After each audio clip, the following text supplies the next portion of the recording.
Welcome to the deep dive, everybody.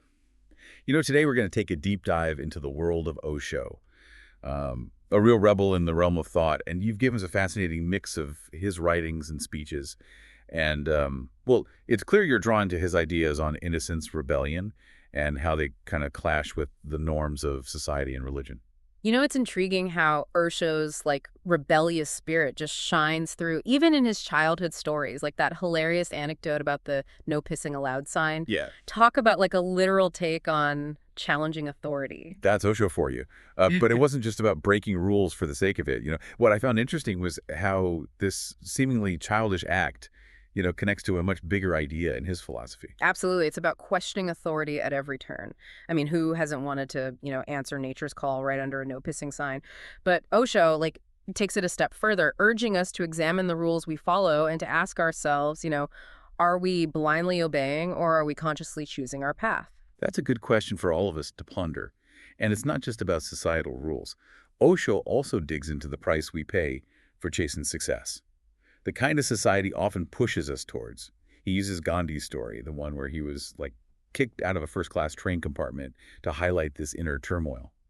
It's almost like that event kind of sparked Gandhi's resistance against the British Empire. It's fascinating how Osho connects those dots. He suggests that societal pressures, the constant drive for achievement, often leads us on this relentless chase for success, leaving us feeling empty inside, even when we achieve what we thought we wanted. It's like that classic tale of the rich man seeking peace of mind. He has all the wealth in the world, but zero inner contentment.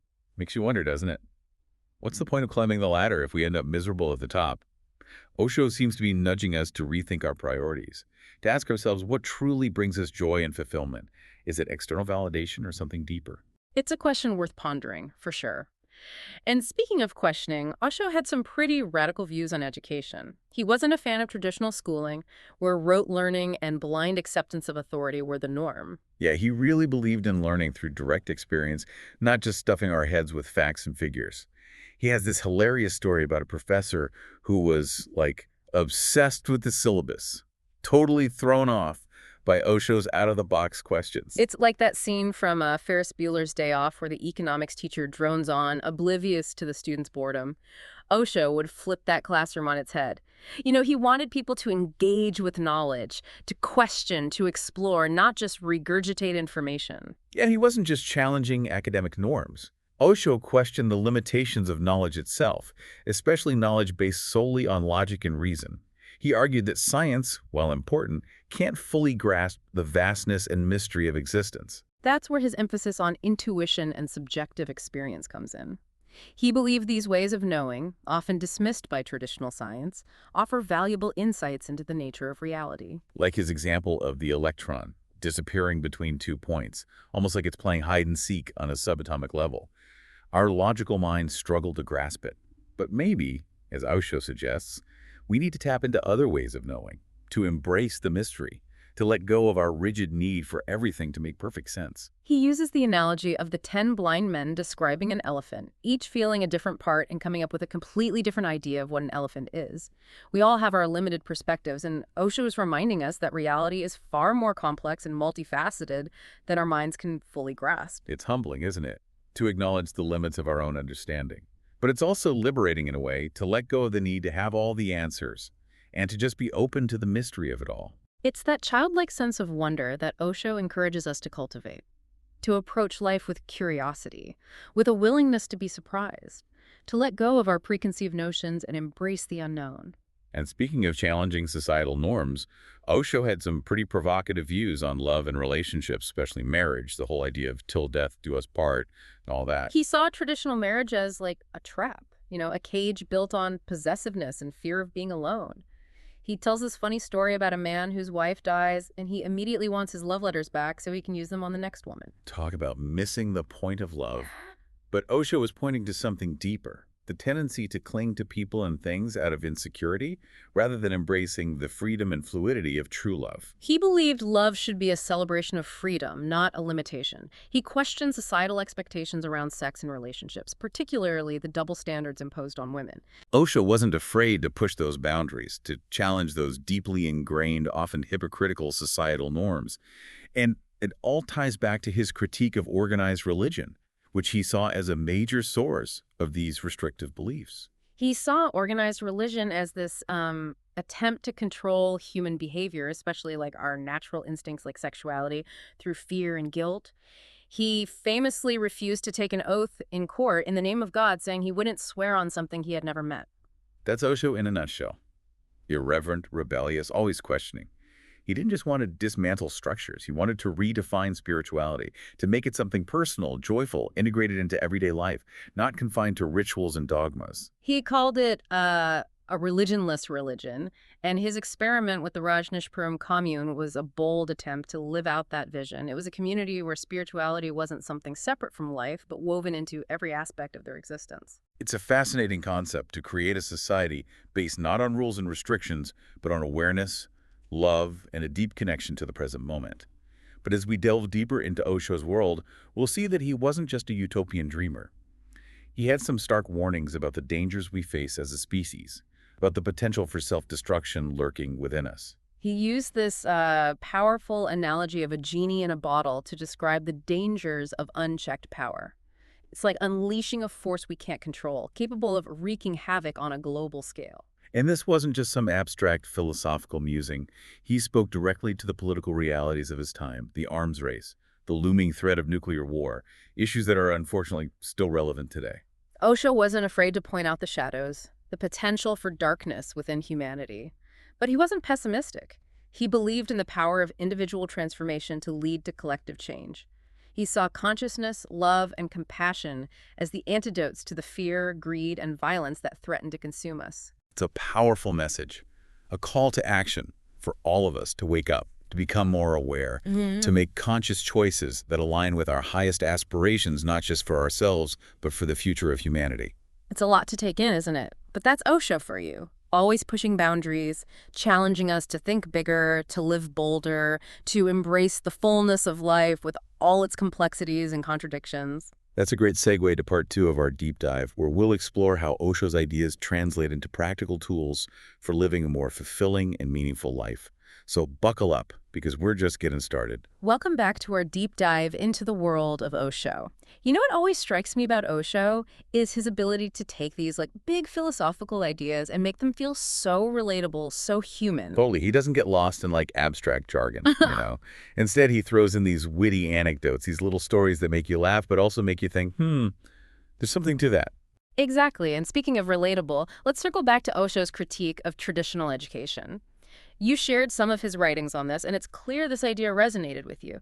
He was pretty outspoken about the limitations of rote learning, the whole sit still, listen, and memorize approach. Yeah, he thought it killed our natural curiosity, our ability to think for ourselves. He once said, if you want to teach, teach how to think, not what to think.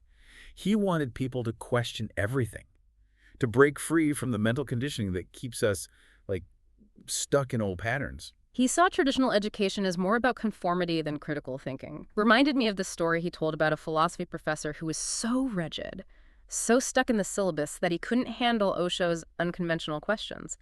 The professor wanted answers straight from the textbook, while Osho wanted to explore the questions themselves. It's like he was saying, hey, forget the textbook for a minute. Let's dive into the deep end, into the realm of the unknown. It's that willingness to explore, to venture beyond the known that makes Osho so captivating. Absolutely, and this connects to his skepticism about relying solely on logic and reason. He believed that science, while valuable, couldn't fully capture the essence of reality. It's like trying to explain the ocean by analyzing a single drop of water. Right. He'd say, sure, logic and reason are great tools, but don't let them become your prison. He wanted us to tap into other ways of knowing, like intuition and subjective experience, those gut feelings and inner whispers that we often dismiss. He used this mind-boggling example of an electron disappearing between 2 points. From a scientific perspective, it's like, wait, how is that even possible? But Osho would say, maybe the electron is playing by its own rules, reminding us that reality is far stranger and more mysterious than we can imagine. That's like he's saying, lighten up, folks. The universe doesn't have to fit neatly into our little boxes. He used the classic analogy of the 10 blind men and the elephant, each feeling a different part and coming up with a completely different description. Osho was pointing out the limits of our individual perspectives, reminding us to stay humble, to be open to the possibility that there's always more to discover. It's a reminder that certainty can be an illusion, and sometimes the most profound truths lie beyond the grasp of our rational minds. It's about cultivating that sense of wonder, that childlike curiosity that allows us to approach life with open hearts and open minds. And speaking of open minds, Osho had some pretty unconventional views on love and relationships, didn't he? He wasn't afraid to challenge the norms, especially when it came to marriage, that whole till death do us part thing. He saw traditional marriage as like a cage, Yeah. a societal construct that often stifled individuality and genuine connection. He told this hilarious story about a man who, after his wife dies, immediately wants his love letters back so he can reuse them for another woman. Talk about recycling gone wrong. But it highlights Osho's point. We often mistake attachment and possessiveness for love. It's like, I love you so much, I want to own you, control you, make you mine forever. Osho would say, hold on, where's the freedom in that? Where's the joy? Where's the space for each person to grow and evolve? He was advocating for a more fluid, more conscious approach to relationships, one based on mutual respect, understanding, and a willingness to let go of expectations. He also wasn't afraid to address the elephant in the room, so to speak, when it came to societal hypocrisy around sex and relationships. Oh yeah, he called out the double standards, especially the way women were often shamed for expressing their sexuality, while men were given a free pass. He saw it as a symptom of a deeper societal sickness, a Yeah. fear of the life force, the primal energy that flows through us all. And he traced a lot of this back to the influence of organized religion, which he believed had created a culture of guilt and repression around something that's natural and beautiful. He basically said, hey, stop trying to control everything. Life is messy, it's chaotic, it's full of contradictions, and that's okay. He wanted us to embrace our full humanity, the light and the shadow, without judgment. It was this radical acceptance, this embracing of life in its totality, that formed the foundation of his vision for a religionless religion. He wanted spirituality to be something joyful, something integrated into our everyday lives, not confined to stuffy rituals and outdated dogmas. And that's where his experiment with the Rajneeshpuram commune comes in. It was like a giant social experiment, a living laboratory for exploring what a society based on consciousness, love, and freedom could look like. It wasn't without its controversies, of course, but it was a bold attempt to create a community where spirituality wasn't something you did on Sundays, but a way of life, a way of being in the world. It's fascinating to consider what we can learn from that experiment, both the successes and the failures. It speaks to Osho's core message that we have the power to create a different kind of world, one where our hearts and minds are aligned, where we live in harmony with ourselves, with each other, and with the planet. It's an inspiring vision, but as we know, Osho wasn't just a utopian dreamer. He also had some pretty stark warnings about the dangers we face, the potential for self-destruction that lurks within us. He often talked about the dangers of unchecked power, using the analogy of a genie in a bottle. It's like this powerful force that once unleashed can spiral out of control, wreaking havoc on everything in its path. And he wasn't just speaking in metaphors. He was deeply concerned about the political realities of his time, the arms race, the threat of nuclear war, the environmental destruction. He saw these as symptoms of a deeper spiritual crisis, a disconnect from our true nature, a forgetting of our interconnectedness with all things. He believed that the only way to truly address these challenges was through individual transformation, through a shift in consciousness. He saw love, compassion, and awareness as the antidotes to the fear, greed, and violence that threaten to consume us. It's a powerful message, a call to action for all of us to wake up, to step into our power, to become conscious creators of our own reality, and to contribute to a future that is more aligned with our highest aspirations. It's a lot to take in, isn't it? But that's Osho for you, always challenging us to think bigger, to feel deeper, to live more fully. That's a perfect segue to part 3 of our deep dive, where we'll explore how Osho's insights can be applied to our everyday lives. We'll unpack his teachings on meditation, mindfulness, and the art of living consciously. Welcome back to the deep dive. We've been on quite a journey exploring Osho's world, a world where rebellion meets spirituality, where laughter and deep contemplation go hand in hand. It's been fascinating to unpack these ideas with you. We've covered a lot of ground, from his rebellious childhood to his radical redefinition of religion. And through it all, Osho seems to be urging us to, break free from the limitations that hold us back, to embrace the fullness of life with all its complexities and contradictions. Yeah, and you shared some of Osho's writings on meditation and mindfulness. It seems like these practices were like central to his vision of a conscious life. Absolutely. For Osho, meditation wasn't just about like sitting in silence and trying to empty your mind. It was about cultivating awareness in every aspect of life, from the mundane to the profound. Yeah, he talked about bringing that meditative awareness into our everyday actions, eating, walking, talking, even like doing the dishes.